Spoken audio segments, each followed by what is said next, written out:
बातों को सुनने के लिए आए हैं। देखिए, ये मेरठ की धरती है। यहाँ से स्वतंत्रता संग्राम का पहला विद्रोह शुरू हुआ। यहीं से हमारी आजादी की लड़ाई शुरू हुई। उस आजादी की लड़ाई में कौन शामिल था? किसने दिलवाई आजादी हमारे देश को? इस देश के किसानों ने दिलवाई। उस समय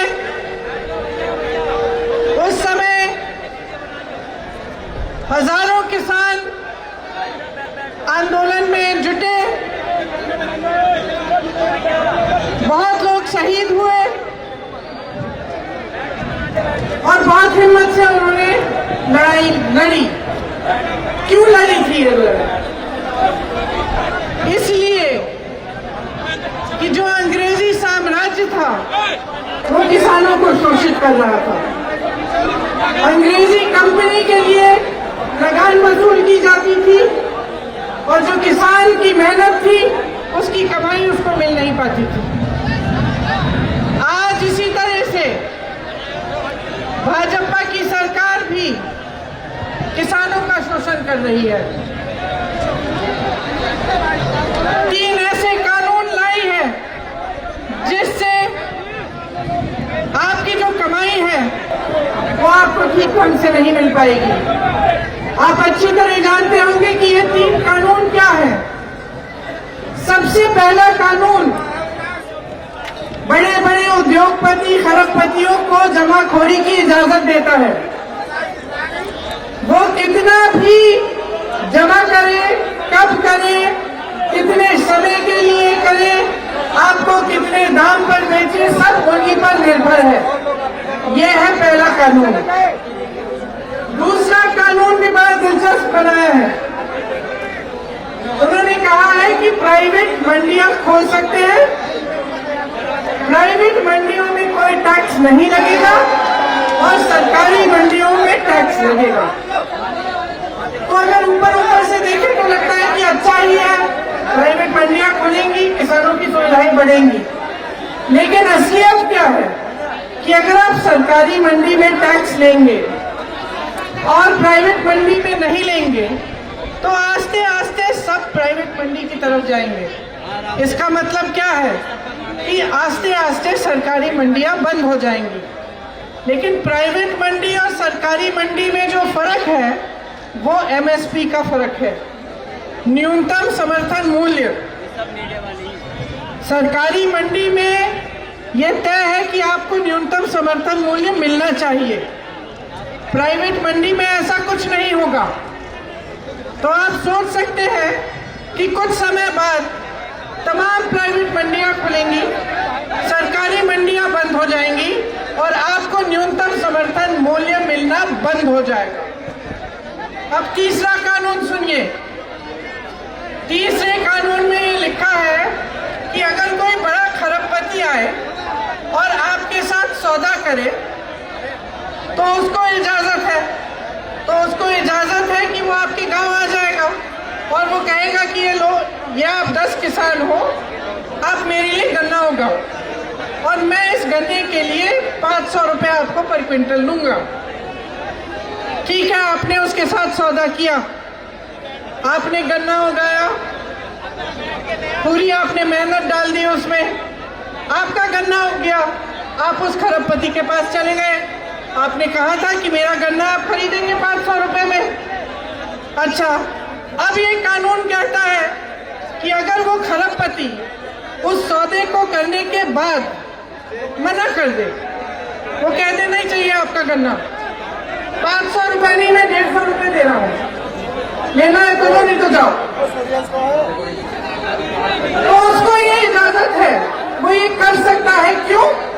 क्योंकि उस कानून में ये लिखा है कि अगर किसी किसान को ये सौदा नामंजूर हो या ये सौदा किया गया और उस किसान के साथ उस सौदे के तहत व्यवहार नहीं किया गया, जो तय हुआ था उसको नहीं मिला, तो वो किसान किसी भी अदालत कचहरी में नहीं जा सकता। समझ रहे हैं आप इसका मतलब क्या है? इसका मतलब ये है कि आपके साथ खरबपति आकर अच्छा सा सौदा बना तो सकता है, लेकिन अगर उस पर खरा नहीं उतरा तो आप कहीं नहीं जा पाएंगे, सिर्फ एसडीएम तक जाएंगे और उसके ऊपर जो अफसर होता है। अब आप मुझे बताइए, एक तरफ खरबपति, दूसरी तरफ आप, किसकी चलेगी बताइए? आपको न्याय मिलेगा? नहीं मिलेगा। तो ये जो 3 कानून हैं जो मोदी जी देश भर में जाकर कह रहे हैं कि किसानों की भलाई के लिए बने हैं, किसानों के लिए है ये कानून, आज भी शायद बंगाल में यही कहेंगे, ये जो 3 कानून हैं ये क्या आपकी भलाई के लिए बनाए गए हैं या मोदी जी के खरबपति मित्र के भलाई के लिए बनाए गए हैं? ये तो स्पष्ट है कि इन कानूनों को बनाने से पहले किसी किसान से नहीं पूछा, किसी गन्ने किसान से पूछा है? क्या आप एक ऐसे किसान को जानते हैं जिनसे इस सरकार ने, जिनसे नरेंद्र मोदी जी की सरकार ने पूछा है कि ये किसान के कानून हम किस तरह से बनाएं? जानते हैं किसी को? मैं तो नहीं जानती, मैंने तो आज तक नहीं सुना है। आज 100 दिन पूरे हो गए हैं, 100 दिन पूरे हो गए हैं, लाखों किसान दिल्ली के बॉर्डर पे बैठे हैं। किस लिए बैठे हैं? अगर ये कानून उनके लिए बनाया गया है, अगर ये कानून आपकी भलाई के लिए बना है, तो आप में से लाखों लोग बॉर्डर पे क्यों बैठे हैं?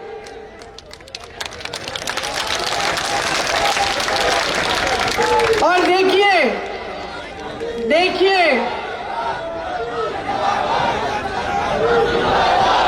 देखिए किसानों ने इस देश को आजादी दिलाई, किसानों ने इस, भैया बोलने तो दीजिए, नारे बाद में लगा लीजिए। अरे भैया हाथ नीचे कर लो। किसानों ने इस देश को आजादी दिलाई। किसान साधन संसाधन में उसके पास कमी हो सकती है किसान के पास, लेकिन हिम्मत की कोई कमी नहीं है, आत्मशक्ति की कोई कमी नहीं है। जब किसान लड़ता है तो उसका मुकाबला कोई नहीं कर सकता। आज अगर किसान लाखों की तादाद में दिल्ली के बॉर्डर में बैठा है, तो क्या इस देश के प्रधानमंत्री जी, इस देश की सरकार को उसका आदर नहीं करना चाहिए? क्या वो उस लायक भी नहीं है कि आप जाकर उनसे मिलिए? भयंकर सर्दी थी, पानी काटा गया, बिजली काटी गई, फिर भी वो टिका रहा, फिर भी आप सोचते हैं कि आपको उसके पास नहीं जाना चाहिए? वही प्रधानमंत्री जी जो अमेरिका घूम के आए, चीन घूम के आए, पाकिस्तान घूम के आए, इस दुनिया का एक ऐसा देश बता दीजिए जहां वो नहीं पहुंचे, लेकिन अपनी ही राजधानी के बॉर्डर पर नहीं पहुंच सकते। क्यों नहीं पहुंच सकते? क्योंकि वो किसानों का आदर नहीं कर रहे हैं, क्योंकि उनकी सरकार किसानों के लिए नहीं चल रही है, देशवासियों के लिए नहीं चल रही है। उनकी सरकार उद्योगपतियों के लिए चल रही है, बड़े बड़े खरबपतियों के लिए चल रही है। 2 मित्र हैं उनके, हम 2, हमारे 2 मित्र हैं और 2 लोग सरकार चला रहे हैं। उनकी मनमानी है, कुछ भी कर सकते हैं, लेकिन देशवासी की कोई सुनवाई नहीं है। आज ये परिस्थिति है। आज किसान पर हर तरफ से वार है। बिजली के दाम बढ़ चुके हैं, पेट्रोल डीजल के दाम हद से ज्यादा बढ़ चुके हैं। डीएपी को देखिए, हर तरफ से आप पर वार है, लेकिन आपका समर्थन करने वाला कोई नहीं रहा सरकार में। आपको मदद करने वाला, आपको मजबूत करने वाला, आपके विकास को, आपके भविष्य को मजबूत करने वाला कोई नहीं है। ये स्थिति है आज। तो इस स्थिति को बदलने के लिए क्या करेंगे आप? आपको खड़ा रहना पड़ेगा, आपको टिका रहना पड़ेगा। जो मजबूती आपने 100 दिन के लिए दिखाई है, उस मजबूती को और भी ज्यादा बढ़ाइए और भी शक्ति से टिके रहिए, क्योंकि इस सरकार को सुनना ही पड़ेगा। आपकी जो परिस्थिति सरकार ने बनाई है, उसी तरह की परिस्थिति आपको सरकार के लिए बनानी पड़ेगी कि बगैर आपकी सुनवाई किए ये सरकार आगे बढ़ नहीं पाएगी। यही परिस्थिति आपको बनानी पड़ेगी। आपको मालूम है कि जो गन्ने का बकाया है उत्तर प्रदेश में कितना है? कौन बताएगा? 15,000 करोड़ बकाया देश का बकाया है। उत्तर प्रदेश का बकाया 10,000 करोड़ है। अब आप सोचिए कि कितने साल हो गए आपको ये बकाया नहीं मिला। क्या किया होगा सरकार ने इन पैसों से? सोच सकते हैं? मोदी जी ने, प्रधानमंत्री नरेंद्र मोदी जी ने 2 हवाई जहाज खरीदे हैं। 2 हवाई जहाजों की कीमत 16,000 करोड़ रुपए है। आपका बकाया पूरे देश भर के गन्ने का बकाया 15,000 करोड़ रुपए है। 2,000 करोड़ दो हवाई जहाजों में 16,000 करोड़ रुपए खर्चे, आपका बकाया 15,000 करोड़। संसद के सुंदरीकरण के लिए 20,000 करोड़ रुपए अलग कर रखे हैं, लेकिन आपका बकाया नहीं मिल रहा है। कहते हैं आपके बकाये के लिए पैसा नहीं है। सोचिए, जो सरकार 2 हवाई जहाजों पर आपके बकाये का पैसा खर्च सकती है, वो आपका बकाया नहीं दे सकती। जब आपसे किसान बीमा लिया जाता है, आपको मालूम है कि उनके खरबपति दोस्तों की कितना फायदा हुआ है? 26,000 करोड़ रुपए आपके बीमे से गए हैं उनकी जेब में। आपके बीमे से 26,000 करोड़ बड़े बड़े खरबपतियों की जेब में गए हैं। ये स्थिति है इस सरकार की, और इस स्थिति को बदलने की शक्ति सिर्फ आपके हाथों में है। सिर्फ आप ही बदल सकते हैं।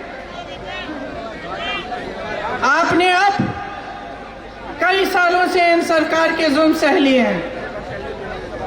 आप आवाज उठाते हैं, आपको मारा जाता है, पीटा जाता है।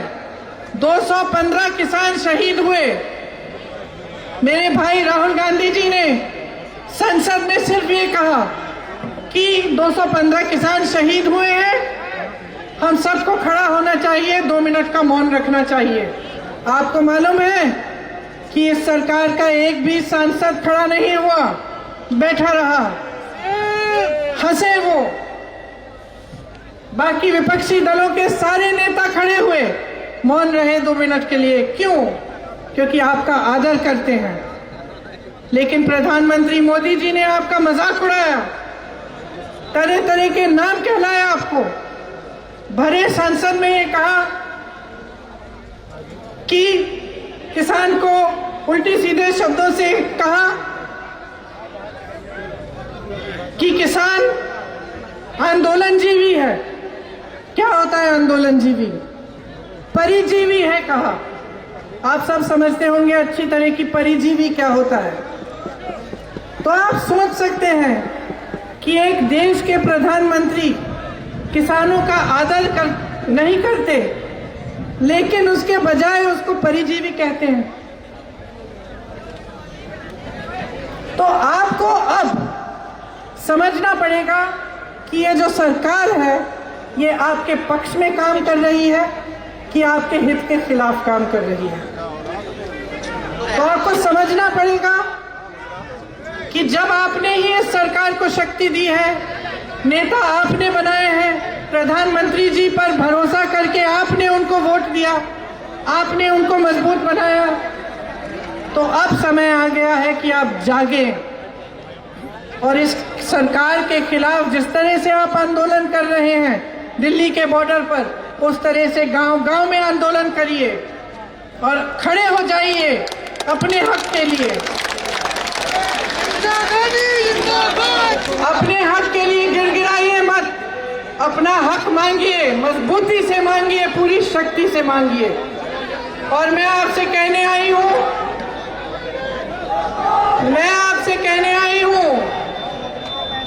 कि जब जब आप संकट में होंगे, तब कांग्रेस पार्टी आपके साथ खड़ी रहेगी। जब जब आपको दुख होगा हम आपके पास आएंगे। जब जब आप संघर्ष करेंगे तो हम आपके साथ संघर्ष करेंगे, क्योंकि हमारे लिए ये वोट की राजनीति नहीं है। हम कर्जदार हैं आपके, ये पूरा देश कर्जदार है आपका।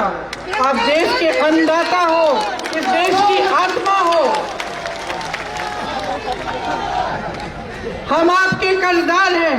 कि जितने भी नेता इस मंच पे बैठे हैं वो भी आपके कर्जदार हैं। आपने बिठाया है यहाँ, ये हम कभी नहीं भूल सकते और कभी नहीं भूलेंगे। आपकी लड़ाई में हम आपके साथ खड़े हैं। मैं ये कहने आई हूँ कि आपकी लड़ाई मेरी लड़ाई है, और जब तक आप लड़ते रहेंगे मैं लड़ते रहूंगी।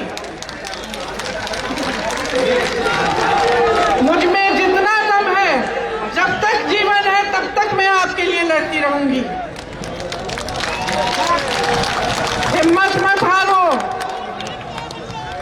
हिम्मत मत हारिए। सिर्फ 100 दिन निकले हैं, चाहे 100 महीने हो जाए, चाहे 100 हफ्ते हो, चाहे 100 महीने हो, हम लड़ते रहेंगे आपके साथ।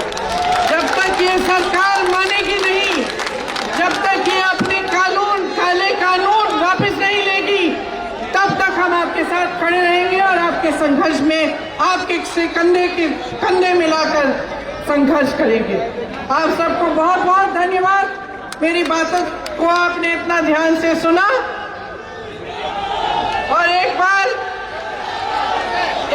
मैं सबसे आग्रह करती हूँ खड़े होकर 2 मिनट के लिए शहीद किसानों के लिए मौन रखें।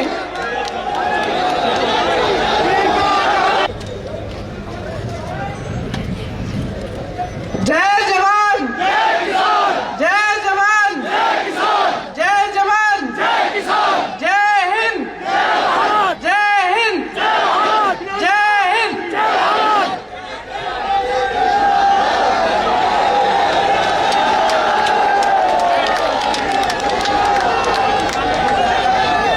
जनता का प्यार और समर्थन देख करके अब